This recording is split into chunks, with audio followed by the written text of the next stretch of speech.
Hello, I'm Janae Tibshirani with 90 at 9, brought to you by interest.co.nz. This is where you get everything you need to know in 90 seconds at 9 o'clock. The New Zealand dollar remains weak against the US, further to the Federal Reserve Chair being modestly optimistic about the US economy.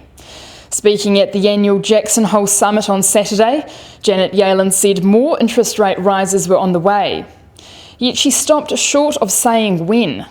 She said the case for a rate hike had strengthened in recent months due to the solid performance of the labour market, as well as the positive outlook for economic activity and inflation.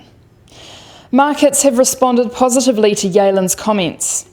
ANZ says the odds of a September hike are now at 42%, up from 30% before the speech, and 62% for December, up from 50%. Yet it's worth noting Yellen has taken a cautious approach, saying the bank's calls hinge on incoming data, the Labour Department's jobs report to be released on Saturday being the big one to look out for. Meanwhile, the European Central Bank Executive Board member and the Bank of Japan governor have reinforced their respective central banks' easing biases, perhaps resurrecting a market theme of divergence. Both officials have also called for fiscal policy to step up and help stimulate growth.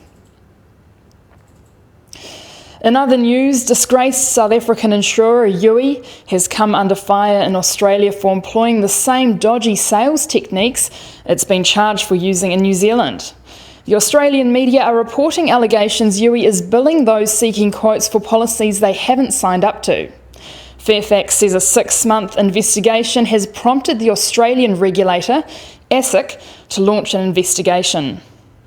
Following extensive interest.co.nz investigations into Youi, the New Zealand Commerce Commission earlier this month said Youi would plead guilty to 15 Fair Trading Act charges, alleging it's used misleading sales tactics. Fairfax whistleblowers claim a number of illegal phone sales made in New Zealand came from Australian call centres.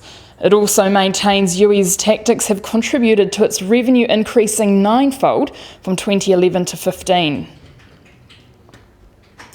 In New York, the US Treasury 10-year yield has jumped to 1.63%. The US benchmark oil price has remained stable since Friday at $47 a barrel. The Brent benchmark is at $50 a barrel. The gold price is still at $1,322 an ounce.